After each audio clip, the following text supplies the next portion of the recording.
मित्रांनो, मी तुम्हाला मागच्या व्हिडिओमध्ये दाखवलं होतं की हा माझ्याकडे एक मी हापूसचा कलम म्हणून आणला होता नर्सरीमधून. पण हा आणि एवढा फुलला होता हे झाड, एवढा मोहर त्याच्यावरती आला होता ना की मला असं वाटलं का कितीतरी त्याला आंबे लागतील. आणि मला नर्सरीवाल्यांनी सांगितलं की हापूसचा कलम आहे. मी एवढी खुश झाली होती ना. आता एवढा झाड फुलला होता, त्यामध्ये किती आंबे लागले चला तुम्हाला दाखवते मी. या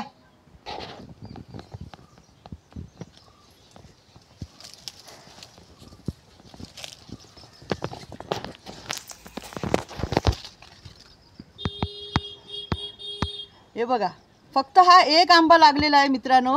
आणि तो सुद्धा हापूस नाही, केसर आहे. हा बघा, म्हणजे नर्सरीवाल्यांना कोणा पण समजत नाही की आम्ही जो कलम देतोय हा हापूसचा आहे की केसरचा आहे. हे बघा, म्हणून तुम्हाला जर माहिती असेल तर तुमच्या माहितीनेच कलम उचला, बाकी कोणाचा काय ऐकू नका तुम्ही. हा बघा, फक्त एक तेवढा लागलाय फल. कसं वाटला व्हिडिओ?